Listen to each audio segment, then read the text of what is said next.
good evening to those who are at the east, Professor Cheng. Now we began this session on Lesson Learned with a keynote speak given by Professor Xiaotao Cheng from Resource Management. I want to say exactly the name of the body. It's the China Institute of Water Resources and Hydropower Research. And we also have to say thank you to Professor Guosheng from Emergency Management Ministry, which is also supporting this keynote speech. So, Professor, you will speak about the resources, the food resources endangered by floods and storms.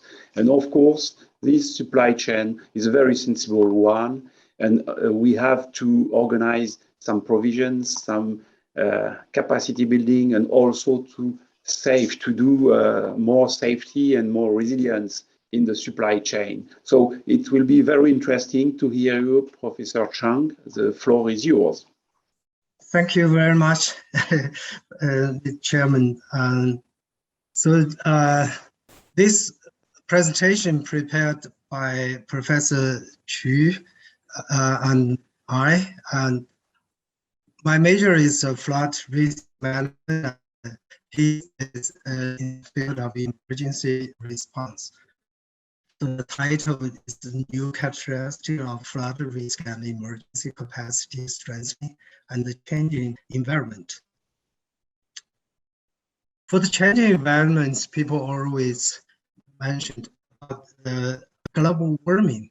Its effects on flood risk characteristics today really cannot be ignored, because global warming increases the probability of extreme weather events and established flood control systems and emergency response systems have to face. So they say, I say that for the global warming, people always understand the effects on flood risk characteristics cannot be ignored.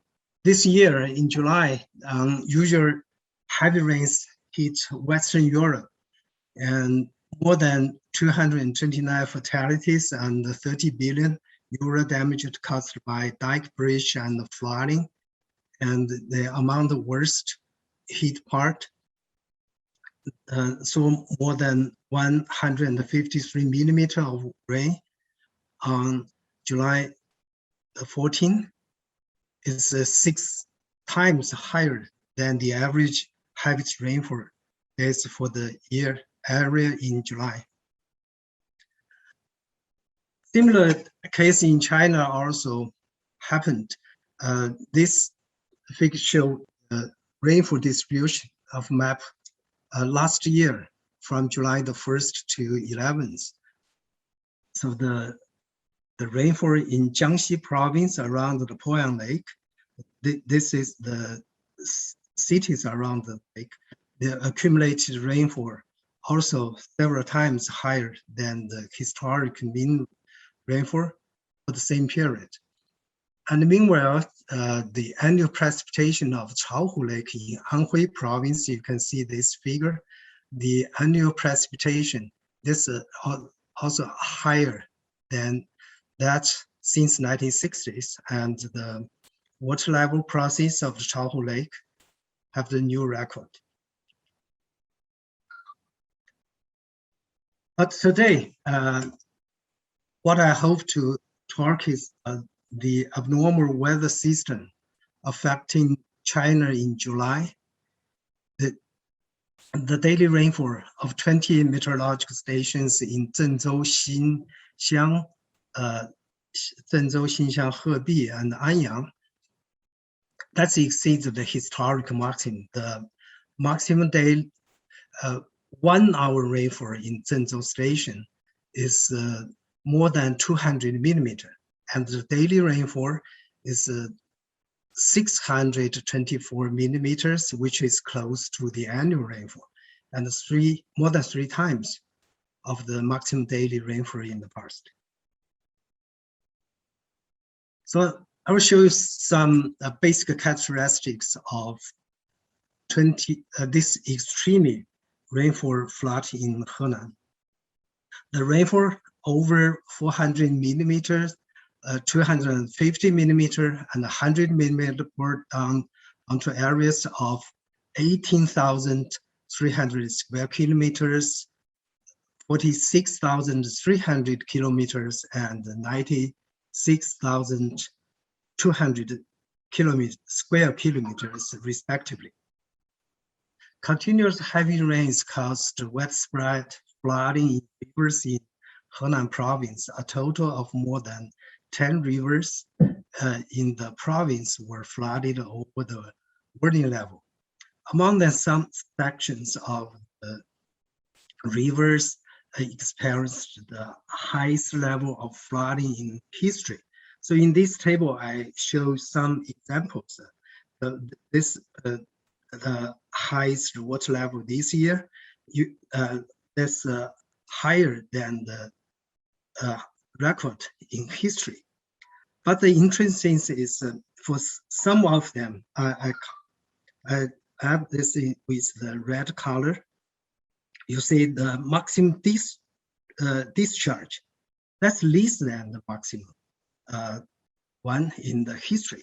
So this is also the phenomenon we say due to the changing environment. Then people experienced severe tests in the flood fighting. I show some pictures here. There's a Weihe River. The dike breach occurred once in July 22 and closed on July 26, that's 4 days later. And another one, breach appeared in Gongqu Canal near Muye bridges in Weihui City. So this closed 2 days later. The Weihui city were inundated 70%, with the water level about 1.5 meters, 2 meters. So to avoid the Xinxiang County town to become the second Weihui, people built the temporary deck like this, about 1.5 meters higher. That's several kilometers longer. Very hard work. And the pressure and the difficulty of reservoir operation. As of 8 on July 23, to the total amount of water stored in 24 large reservoirs and 102 medium-sized reservoirs in Henan province reached 5.74 billion cubic meters and 1.23 billion cubic meters respectively. Among them, the highest water level of 14 reservoirs, including Panstone, etc., exceeded the all-time high since the reservoirs were built. And the maximum inflow flow of Changzhuang and Jiangang reservoirs, these two, this on the upper reach of the Jialu River, this is through the central part of the Zhenzhou. The inflow is these two dams reduced the inflow from 900 cubic meters to 564 meters, and another one reduced the peak discharge from 1,000 to 64 cubic meters respectively. That's reduced the pressure of the city. Unfortunately, the Typhoon Yinfa landed in Zhejiang on July 24.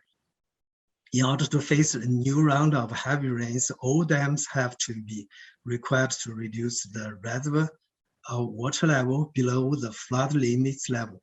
That increased the flood fighting pressure in the middle and the lower reach of the rivers involved. From July 21 to 38 out of the 9 flood storage and detention area in Weihe Basin, this low band was successfully put into use with a maximum flood storage capacity of 959 million cubic meters, effectively lowering the water level of the Weihe and its tributaries. So it's a very difficult case. So here I show some pictures I took the flooded areas. This show the serious damage caused by flash flood. This destroyed the boat and the house, and the flash floods threatened the safety of the main canal of the middle road of the south to north water diversion projects that send the water from Danjiangkou Reservoir to Beijing.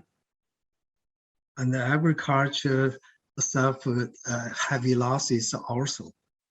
And the flooded enterprises faced the dilemma of a capital chain and industrial chain interruption. And this figure I took in Weihe City, the flood garbage disposal becomes a big problem in flood cities. So now let's discuss the evolution characteristics of flood risk and the changing environments.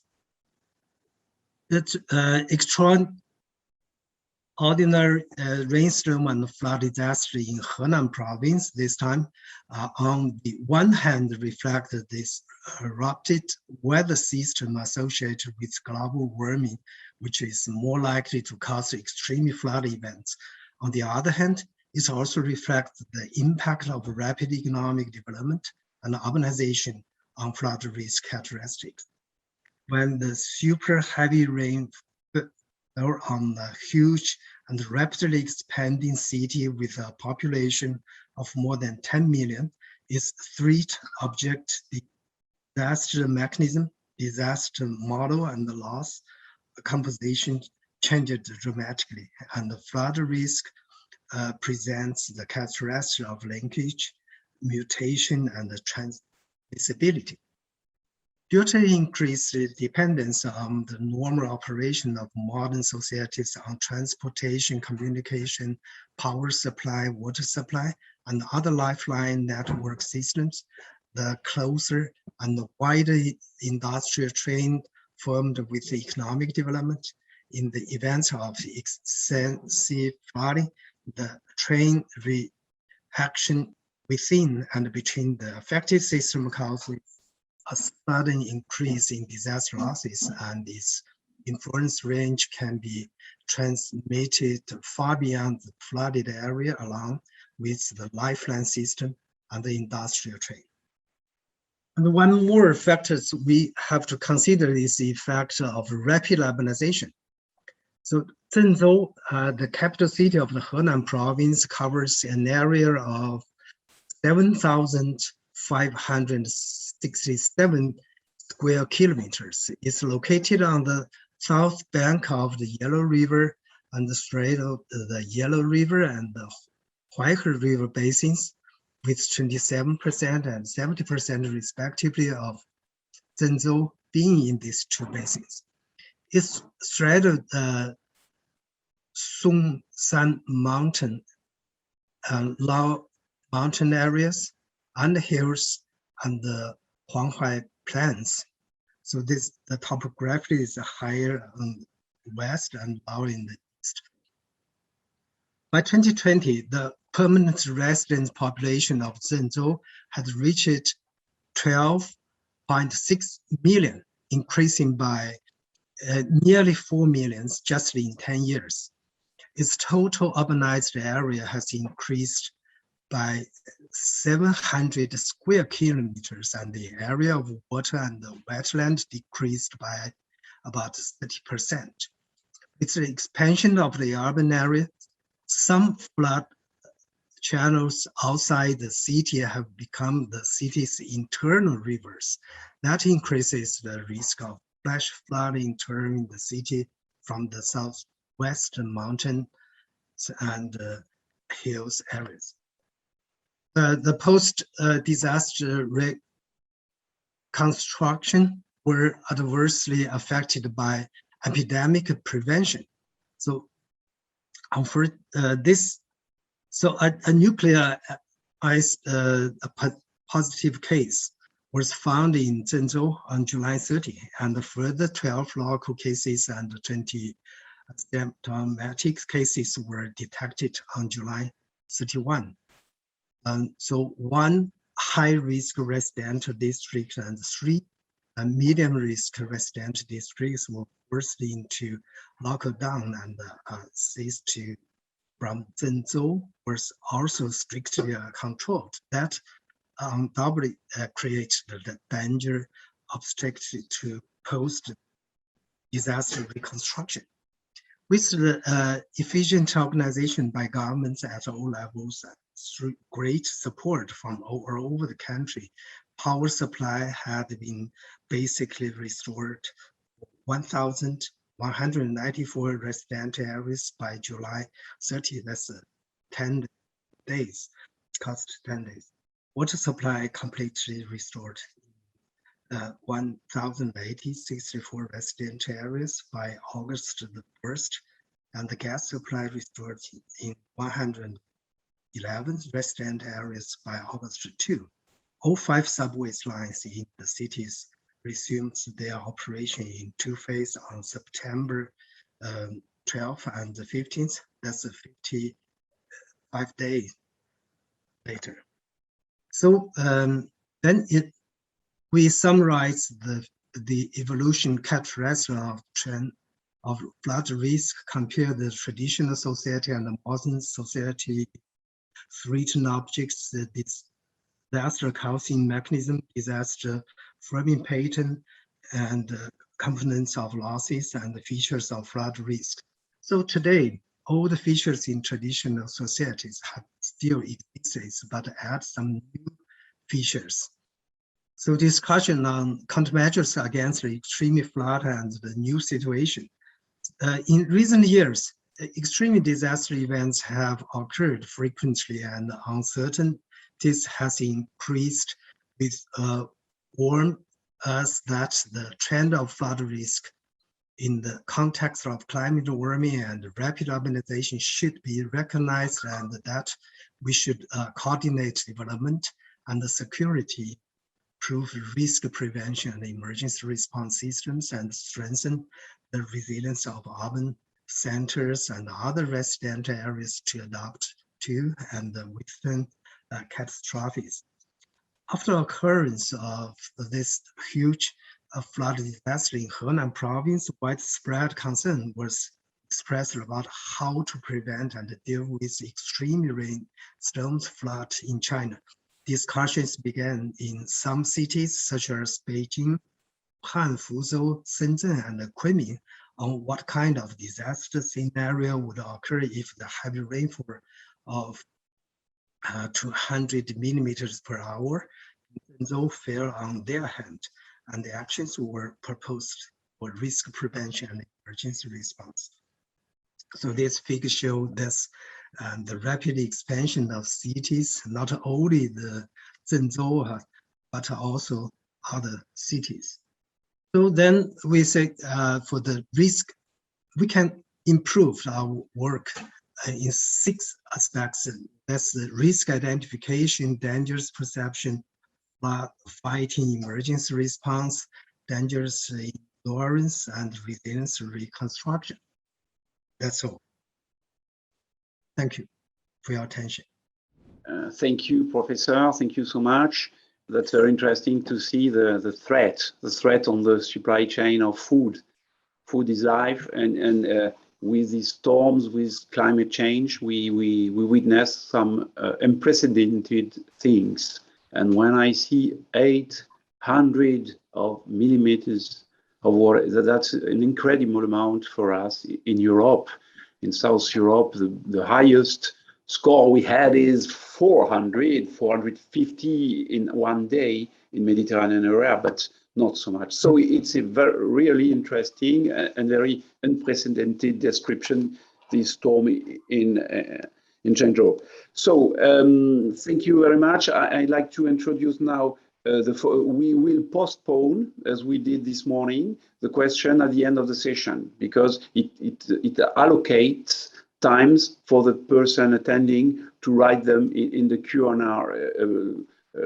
tool, or to write the question physically at the end. So we will take 15 minutes at the end of the session. So I introduce now Chris Sagoe. Chris Sagoe, which is is representing the National University of Lesotho, and his paper is now on COVID and crisis management COVID, and if I well understood, it's also on communication during this crisis to inform the person and the communities about good use of medicine or not. That's a very interesting topic, because with the communication and the social network, we could see in all countries this kind of misuse or misinformation. So please, Chris, the floor is yours, and we are very interested in your paper. Thank you very much. And my name is Christopher Sagoe. Actually, I used to be at the National University of Lesotho, but recently I moved to the University of Botswana. And I'm presenting this paper with my other two colleagues, one in Ghana, another one also here. And our topic is on research into the potential links between COVID-19 misinformation and mismedication in the Kingdom of Lesotho. And the presentation will start with the introduction, objectives, materials and methods, overview of COVID situation in Lesotho, and the theory that we use, the protection motivation theory, will also be used, will also be explained, and we come to the medicinal plants usage among the rural folks in Lesotho, findings and conclusions. To start, we'll say that the spread of misinformation about COVID-19 pandemic causes fear and panic among the rural folks in Lesotho. We can see that when we enter the internet, there are so many conspiracy theories on how COVID-19 came about. Some were giving so many things and whatever, and creating so many fear. Even some are saying that it is something that was intentionally created in a laboratory in Wuhan to kill people in this world, okay? So when this happens, it really affects so many people. And to be able to explain this better, we are using the motivation protection theory, okay, which talks about threat information creates fear and panic and make people resort to easily available and cheap resources to deal with the threats. As by Rogers in 1970, as by Rogers in 1975, yes.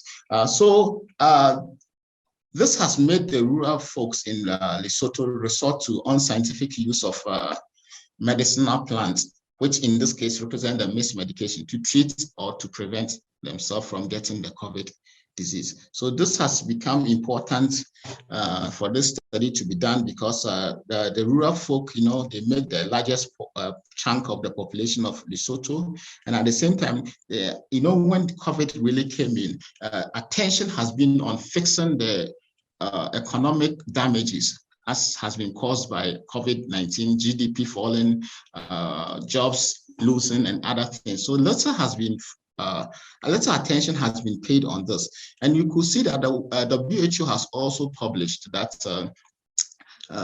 when people use these things to prevent themselves, especially those that they inhale and other things, it affects the strength of the lungs, and that also affects medication. So the lung strength, you know, comes down, and that also affects, especially when they even get COVID, the treatment they give them, even it becomes very difficult because the lung has already been affected by some of these substances that entered. So this then became the motivation of the study. So this time we're going to look into the objectives, the sources of information and perceptions that people get on COVID-19, especially the rural folks, and we also look into the various medications that they use in doing this. We use the qualitative study, for this work, and we described, we used the descriptive phenomenological research studies to study, because we were more in touch with the people to look into so many things. And we only took 50 folks, rural folks, in all the 10 districts of Lesotho. You know, we went to some selected villages to do this. And the study instruments, we used the semi-structured interview so that we could ask probing questions and other things. So we left some of the questions, you know, open so that we can probe further and get certain things. And we also used the data was analyzed using thematic analysis. We tried to look into the trends. If there's building a story or something, we try to use that to develop our story, and then we come out with it. So now we have the overview of the COVID situation. COVID, you know, has, you know, it came in Lesotho in June 15th, 2020. They confirmed 4 cases. I think it's the last African country to get a COVID case reported officially. And since then, government has taken so many measures. Some of them are lockdowns and whatever, just as other countries are doing. But also, one thing that I would like to make it critically clear here is that Lesotho is vulnerable to COVID-19 because of its closeness to South Africa. It's the countries in the stomach of, or in the belly of South Africa. It's surrounded north, south, east, and west. Everywhere is South Africa. So, you know, South Africa, we know the current situation, even the Omicron, different variants, people dying, and so many. And then this Lesotho's economy is also well integrated in the economy of South Africa. So they are very, very, they share so many economic wise and everything. People cross easily to South Africa, come back, even to go and shop and do so many things in South Africa. So, and most of the citizens in Lesotho even go to South Africa to work and even come back like that. They commute almost every day. So this makes it vulnerable to them in terms of this. And also, Lesotho has a very weak health, you know, system. You know, their healthcare system is also very weak. And according to the infectious disease vulnerability index, it is below 40. So these are measures to tell you the situation of Lesotho. And as the also cases are going up, and then people are also dying. So now we're going to explain the protection motivation theory, which really became the basis for this study. This study is also, this theory is telling us that risk, when information comes to a particular group of people, this is what happens. The people look into the severity of the information that is coming to us. For example, COVID has come, it's killing people and whatever. And now even in South Africa, it's killing so many people. So once the person hears this, you will see that this message is very severe.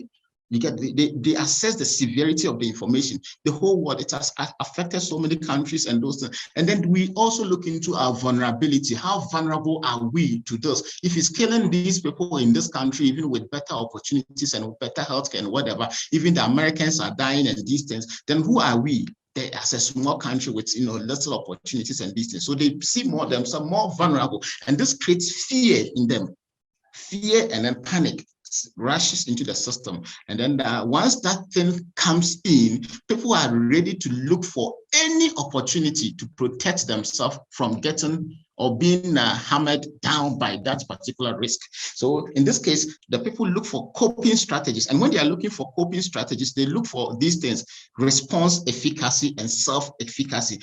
Is the method that we're going to use, is it strong enough to face that risk? Is it does it have the capacity to protect us from getting that particular disease, which in this case, which is COVID-19? And then do we also look into self-efficacy in themselves? Do we have the capability, the strength, and other things to get this particular thing?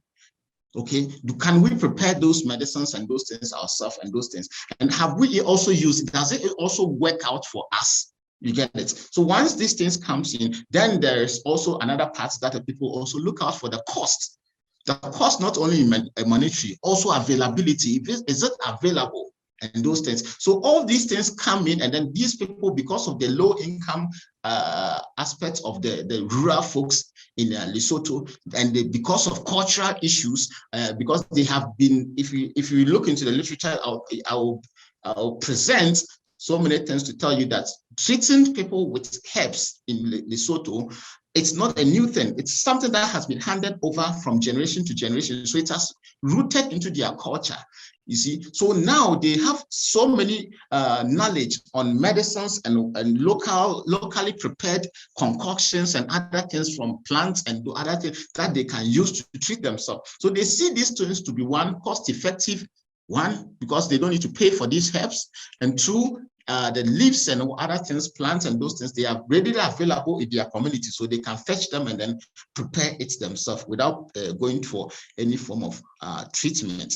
And also, so now I moved on to some of the medicinal plants already there in the literature has put some of, I don't think this will present very well. I was struggling to drop it, but it's very clear in the report. So I think later I'll share the report.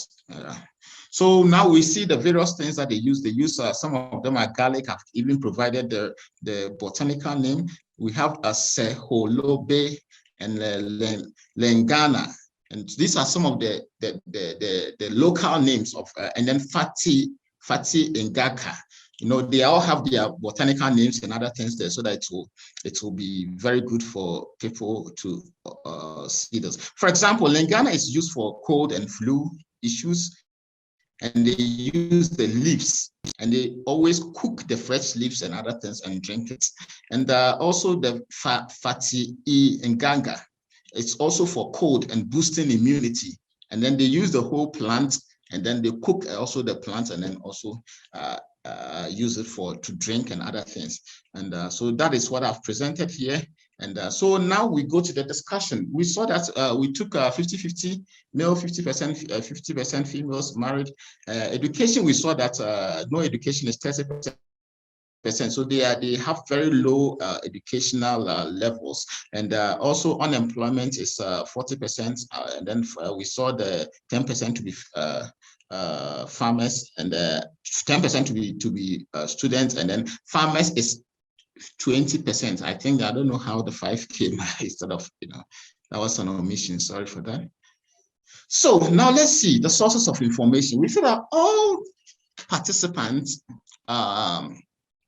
dependent on information from close people such as friends and families to understand, family members, to understand what COVID disease is and how it spread. It was observed that most of the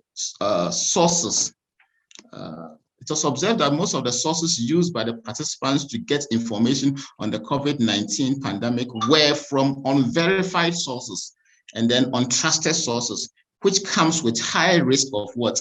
Misinformation. Potential sources with high risk of misinformation on COVID pandemic identified in the study were family members and friends, social media, village people, and information from grandchildren.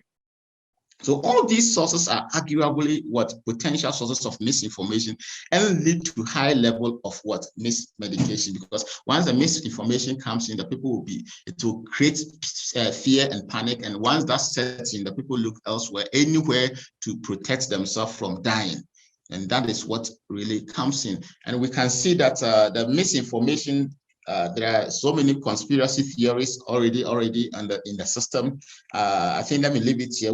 I'll explain when I get to the next, other ones, the subsequent ones. So we saw that perceptions were very close to the perception that the people were having for COVID-19, because now you have gotten where you get your information will be equivalent to the perception that you have. You get it. So once you get some wrong information, definitely it will affect your perception. So let's see what they said.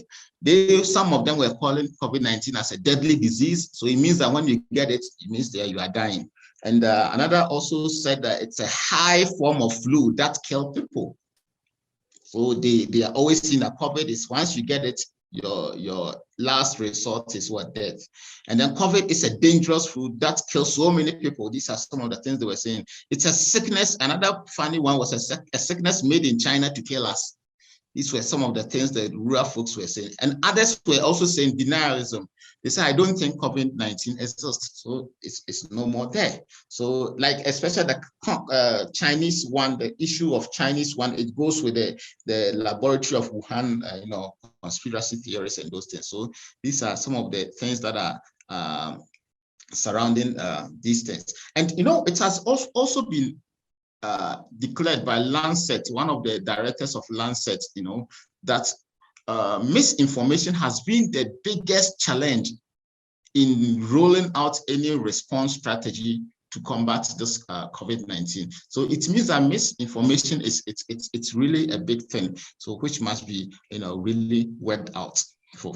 Okay, so now we saw that some of the plants they were using, and then because of the fear, they were resorting to so many plants. And the dangerous part that I saw was that they were mixing these herbal medicines, and they don't even know the dosage, how much to even prepare, and all these things. So they were just mixing them. Even some of the people are even mixing traditional medicine. I mean, the conventional ones that we know, which are sold in drugstores and other things, with these herbal concoctions, all in the name of treating themselves and preventing themselves from COVID-19, which is creating a very big problem which needs to be looked out for. So we concluded that there's high levels of misconception, misinformation, and then mismedication in Lesotho, and that something should be done about this. The government should look for strategies to send proper message to the people to do away with this misinformation. If not, it's going to create so many problems which we cannot, and it will also affect any strategy or the response measures that the government will take to really treat people in this country, that is Lesotho. Thank you very much, and these are my references. Thank you. Thank you, dear Christopher Sagoe. You open it's not a paper, it's a book, because there is so many cases of misunderstanding or miscommunication, and that's really communication is not a pillar of crisis management, but without communication, it's impossible to deal properly with the crisis. So let me introduce now the next speaker. Our next speaker is Professor Meen Chhetri.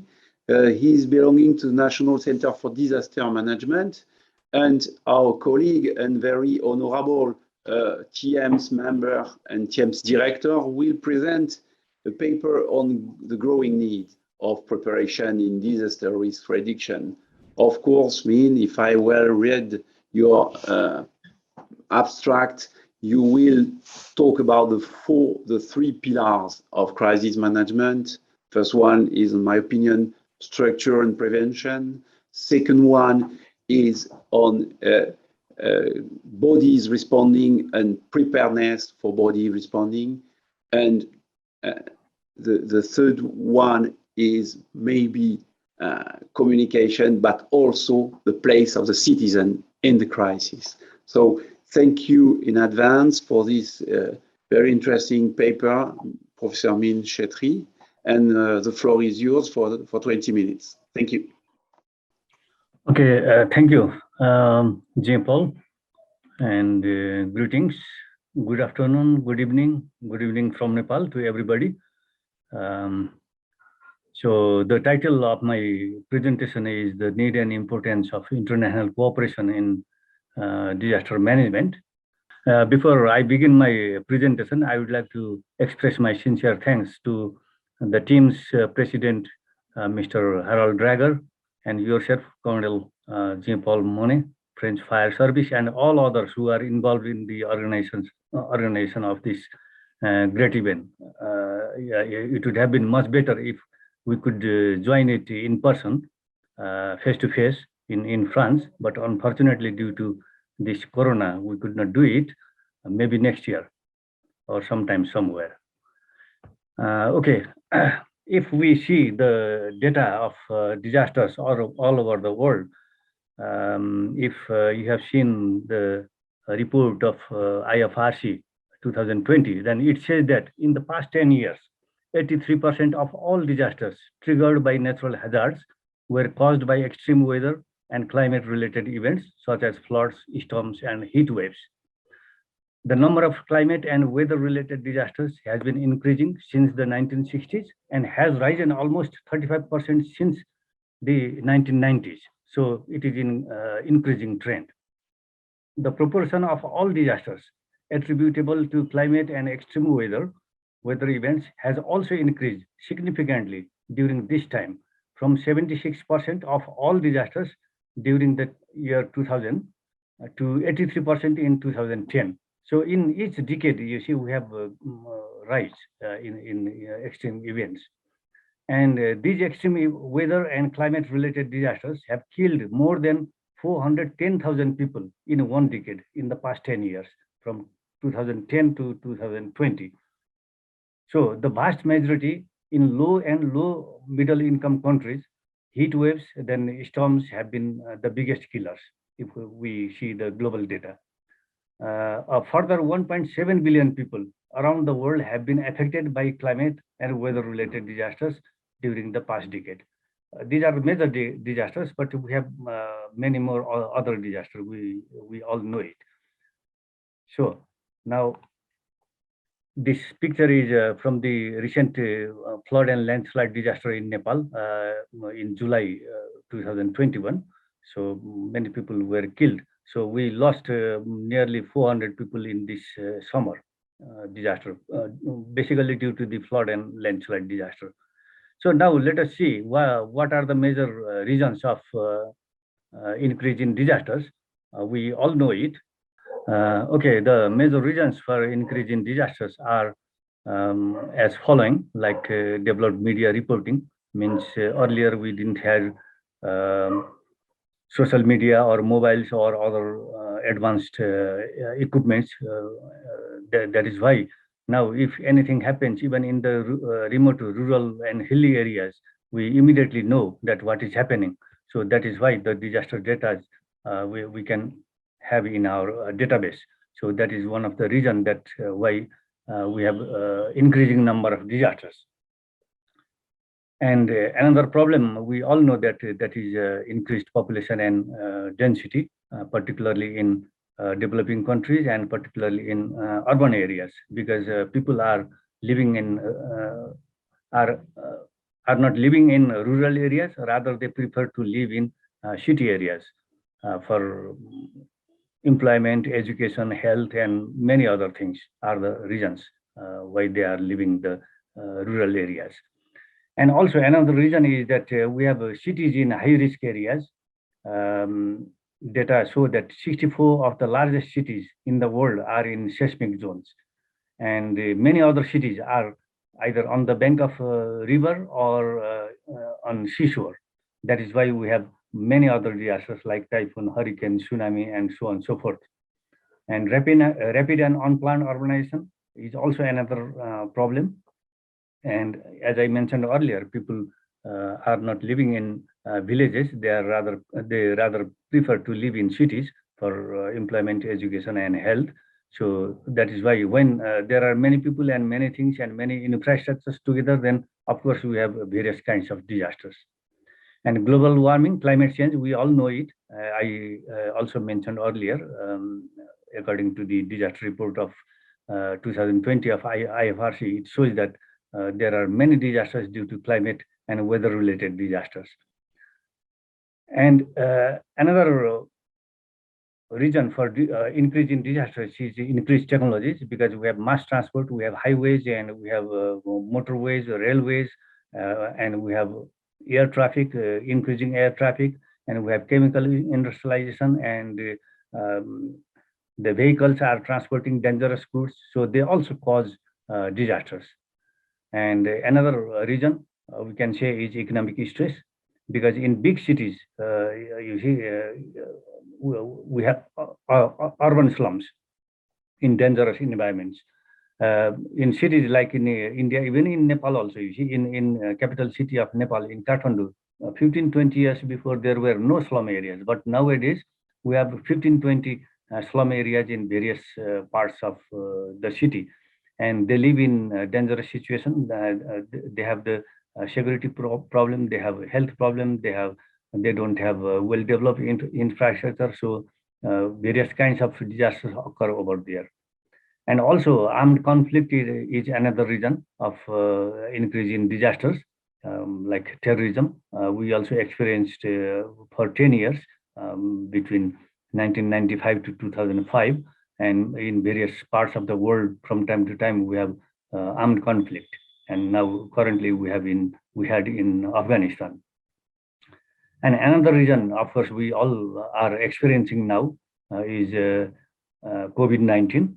This corona disaster has impacted all over the world. All the countries have been impacted directly and indirectly, and there is more than 700,000 life loss. So these are the major reasons why disasters are in increasing trend. This is also another picture from recent disaster in Nepal in July in Melamchi area. Is about 50-60 kilometers from the capital city Kathmandu, where many people were killed and one small city was swept away due to this flood, monsoonic flood. And now, if we discuss about the consequence of disasters, then we can find that they have the impact on water security, water, food, livelihood, health, and energy security. And all these actually result into the economic, social, political, and survival issues of the people that are strongly correlated with poverty. It means poor people are much more affected, are much more impacted by various types of disasters. And we are paying the cost of disasters by losing precious human lives, and we have injuries and illness, and people have loss and grief after the disaster, after big disasters.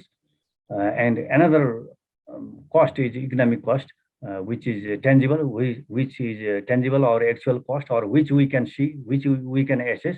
But we also have intangible costs, like if somebody is loss and is in loss and grief, or if he has lost his broke his hand or leg, or is physically damaged, then we cannot assess how much loss is occurred. So there are tangible and intangible loss due to the disasters, and therefore we need international cooperation and coordination to enhance the to reduce the disasters all over the world.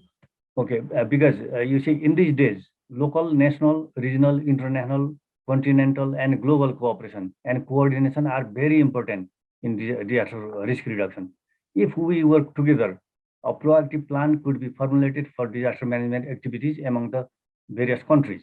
And disaster management is the cornerstone on which effective cooperation and coordination depend.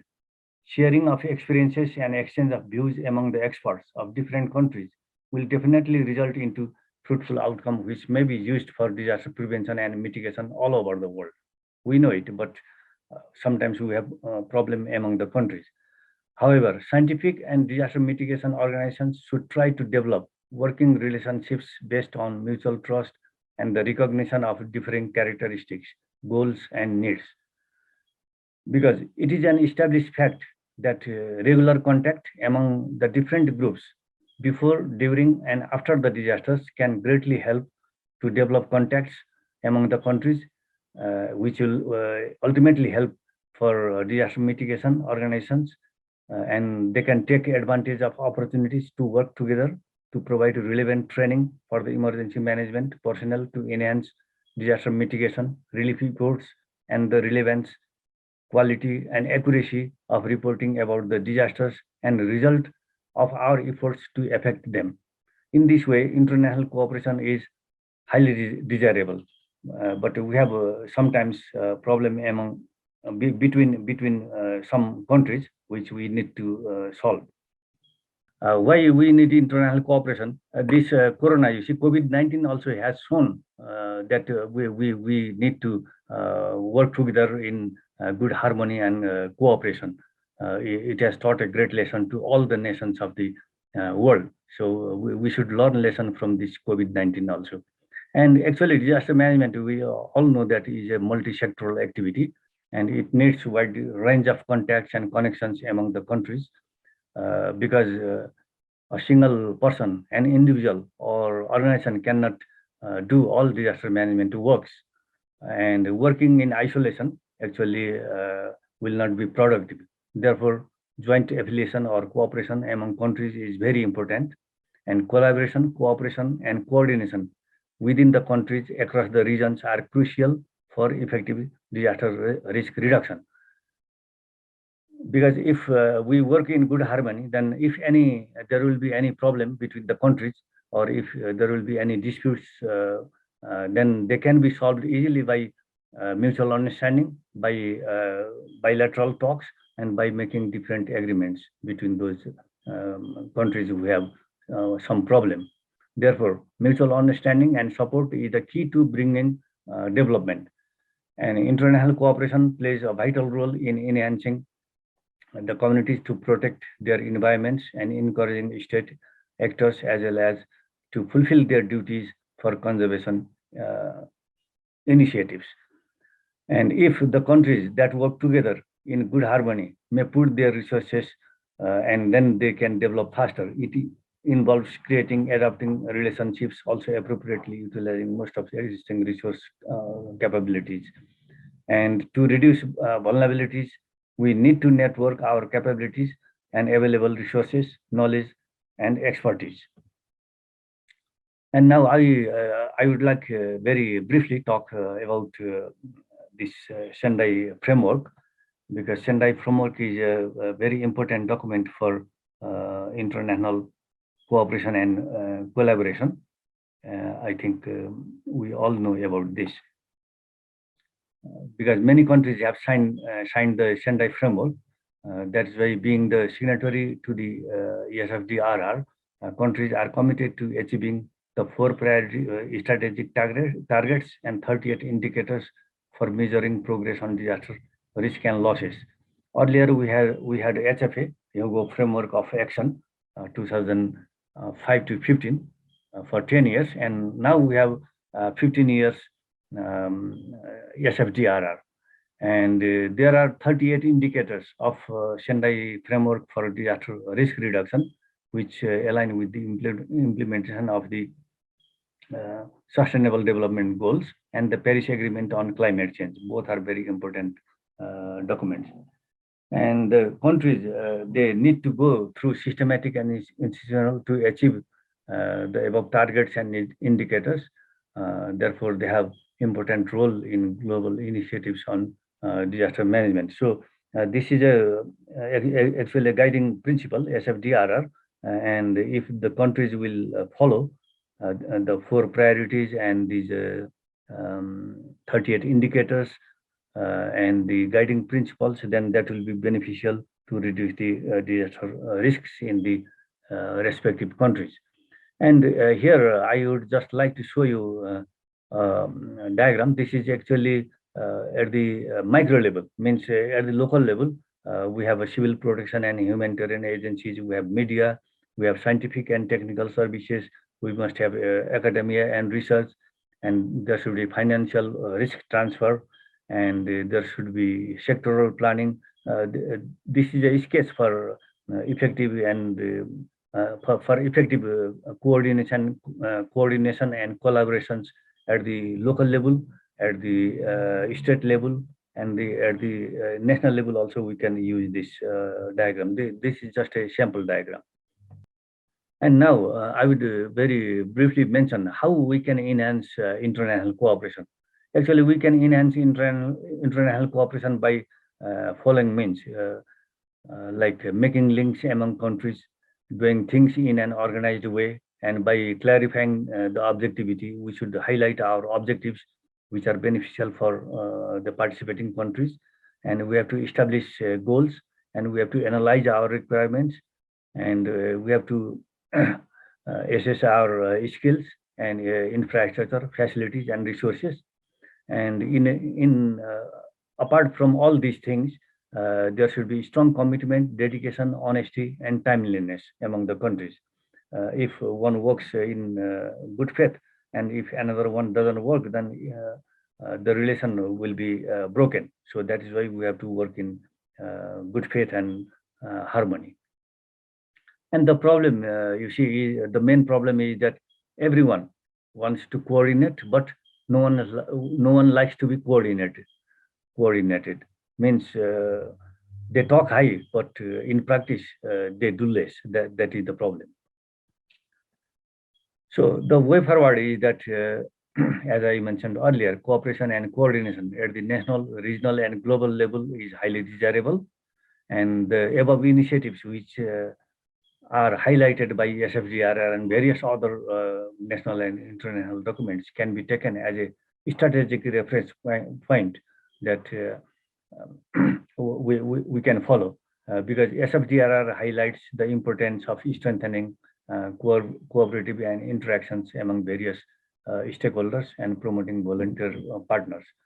And the disaster management policies of each and every country should be redirected towards poverty and vulnerability, because I earlier mentioned that the food, water, and energy security have a great impact in poverty. So we have to take into account the problems of vulnerable people who are living in grave situation, who are in poor condition, and who are whose economy is very bad. So mere compensation and immediate relief doesn't help the poor people. We have to be proactive, not reactive, because in developing countries, mostly in developing countries like Nepal, the government are reactive. You see, whenever there is disaster, then they go for search and rescue, and they provide food and shelter for a few days, and then after they forget everything. And this is the result of poor preparedness and poor rehabilitation and reconstruction. That is why we must have proactive legislations as well as proactive activities carried out by various DRR-related organizations. And also, it is necessary to involve coordinated activities of a range of organizations to contribute to disaster risk reduction within and across all levels of government and society. Because the central government cannot take care of all disasters if it happens in the districts or in the local level. That is why we have to strengthen the all layers, all levels of government. For example, in Nepal, we have a federal government, we have provincial government, and we have local government, and also district government. So all these four layers have to be strengthened for effective disaster risk reduction. So again, coordination is a development and good governance issue. That is why we have to take into account all these issues. Therefore, disasters should be viewed as the issues of development and governance.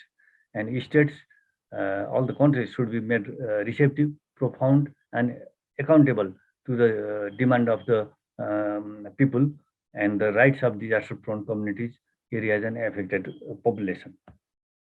This is my last slide. So now this is very important that this is high time for us to bring together the organizations and institutions, and we have to ensure a pragmatic preparedness, and we have to carry out effective response, and not only response, but we also have to carry out, we have to do preparedness, recovery, rehabilitation, reconstruction, everything. We have to take care of the whole cycle of disaster management. And all these things are mainly concerned with systematic acquisition of application of resources in accordance with threat or impact. And to attain the strategic goals and indicators of SFDRR, I mentioned it earlier also. So it is essential to build up a network of partnership among the countries and the governmental organizations, NGOs, academic institutions, and community members. And finally, coordination is for mutual benefit. The best coordinator must enhance coordination, and coordination is to build relationship over time. Thank you very much. I have finished my slides. Thank you so much, Meen Chhetri. Thank you for this important and very holistic view on what are the needs to improve the international cooperation to be better in crisis management. I don't see any questions in the Q&A tool. Is there anybody who wants to set a question? Another question maybe to Christophe Sagoe. The question is about in Lesotho or in other countries, how do you imagine to give this correction, this adaptation to a good communication during the crisis, to give to avoid fake news, to avoid misuse of the material, of the medicines? How do you? Is there a planning? Is there a new deal? How do you? Is there a planning? Is there after these lessons learned of COVID? Do you foresee a social network or something to inform the person, maybe TV or I don't know, radio communications, to inform properly the citizen? Okay, thank you very much. To the best of my knowledge, there's nothing like this. That is why I, even in the introduction, I raised it as one of the issues, that attention has been placed on fixing the economy, making sure the GDP is corrected, making sure people who lost their jobs and other things get back to work and whatever. But there has nothing, and completely nothing has been done about this. So this work is to bring to light that this is what is happening, and these things have effects on even treatment. And at the same time, this misinformation even have effects on the response strategies the government himself has put in place. So there is the need to quickly come in and fix this. And dear Christopher, you have a second question in the chat, which is from our Indian friend, Professor Vinod Chandra Menon. What is the percentage of the population fully vaccinated in Lesotho? Could you say it? Have you got it or not? Yes, the vaccination is not, the population is about 2 million, and so far the vaccination is not even up to 20%. They are still, because people still have those issues, I mean, misinformation. People are saying from religious background, they are saying, you know, when you inject, they are taking you to hell. When you are, so it has been very difficult. The government is doing his best. Now he has even instructed, you know, those working in the public sector to get vaccinated. They have started with the military, the police, and other things that if you are not vaccinated, they will just kick you out. So they are using all these things to push people to really get vaccinated. But as a stand, people are not interested in the vaccine. So thank you so much. There is this reluctancy we also had in Europe, maybe more than by you, but it's a real problem. I have a suggestion. This morning we had a connection disruption with our Canadian colleague, and I see that Dave Waterhouse is now online. So I propose you to shorten the question session, to introduce Dave Waterhouse for his speech on economic issues of crisis management and in prevention. That's also interesting. And I will give a restricted time to Dave to give us an overview. That's my idea. So I would like to give Dave 10 minutes, if it's possible, to maybe 15 minutes to stop before 3:30, then to have a very short coffee break, and to start quite immediately after for the last session. So Dave Waterhouse, I hope you are ready. I introduce you very quickly, saying that you are with François Delorme. You are doing some studies on fire management and fire department added value, economic value. And now you produce some papers on the value of prevention. So during the time you share your screen, I ask Meen, have you got a question? I saw a raised hand, but not yet.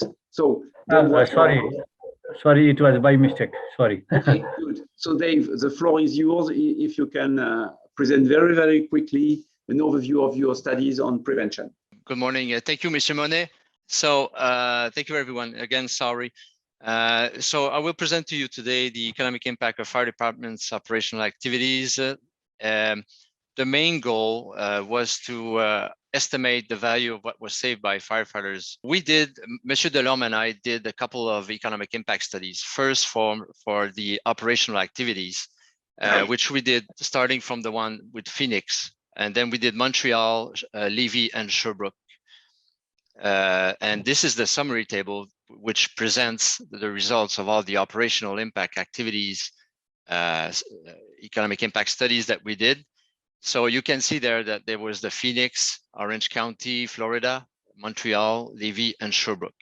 So we did like commercial building fires, the return on that in job savings, and the overall impact on the GDP, also CRA patients, and the conclusion. So the new study, it focuses on fire prevention investments. So how can we say that preventing fires has an economic impact? There's also a social impact on that by preventing fires and lowering down the number of deaths. So there were two parts in the study. It was to measure the economic value of fire prevention for a municipality in the risk reduction for disaster in residential building. The second part was to focus on the social consequences of investments in fire prevention, able to reduce the impact on the social variables in building fires. There were two case studies. One was City of Laval, population 425,000, 9 fire station, 300 paid firefighters. So this is the result that we see there.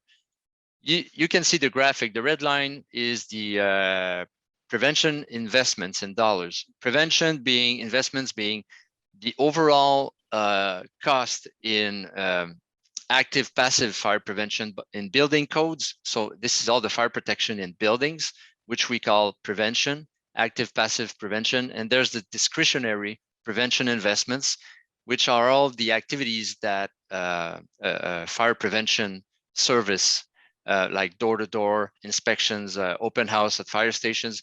These are all discretionary activities. We take them both together and it gives you the red curve, and the green curve is a property assessment in billions of dollars, which goes up. And this is really a statistical exercise that we did. So we've come up with a really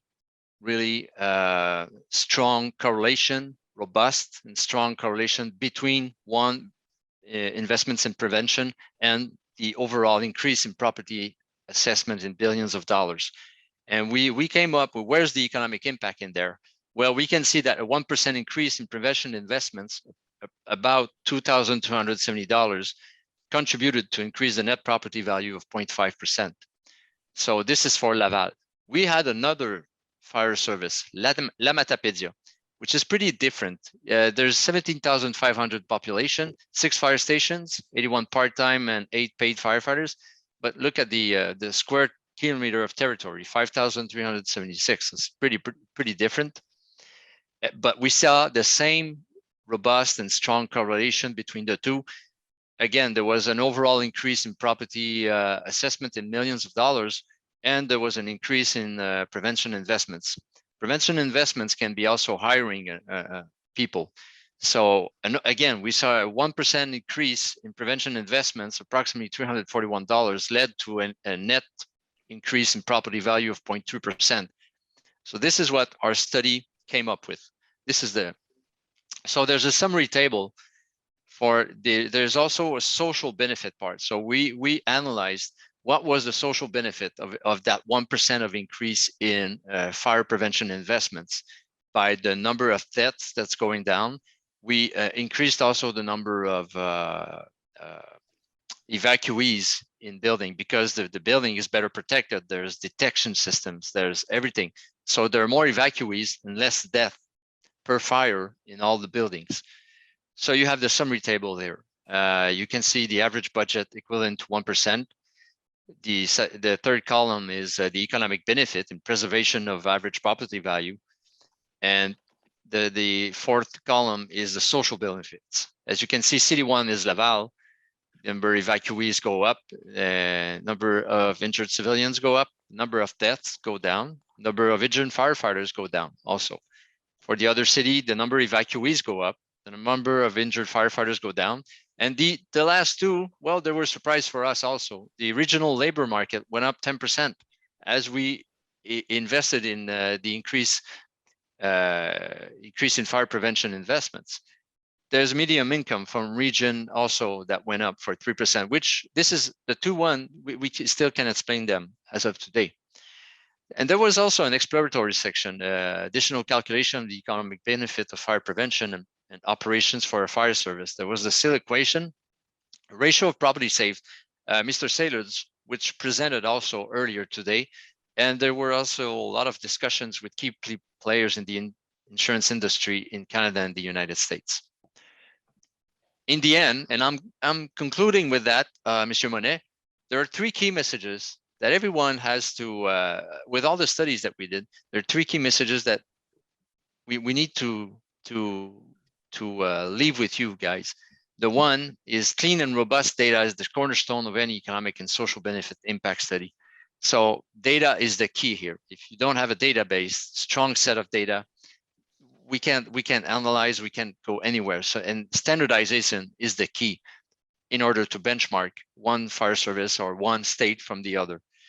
The second is fire service have an economic impact on global jobs and GDP by one, preserving businesses in case of fire. And the second one is resuscitating CRA patients, if you take into account the value of a statistical life. And the third one, with the study that we just did, this is a new study with the economic and social benefit of fire prevention. Fire services have an economic and social benefit in their communities by one, lowering down the number of fires, preserving the increase in the overall net property value. Again, remember, this is the statistical exercise that we did. There's direct and strong, robust correlation with an R-square of about 0.92. Reduce, and the third one is reducing civilian deaths and firefighter injuries. So we thank the following: the International Emergency Management Society, Quebec's Ministry of Public Security, Quebec's Association of Fire and Civil Security Managers, Canadian Association of Fire Chief, Montreal, Laval, and La Matane fire departments. So that's it for the presentation. I did it as quickly as I could, Monsieur Monet. Hope it was okay for you. Thank you so much. The second lessons learned is that fire service have a huge job with much work, but they can do quick.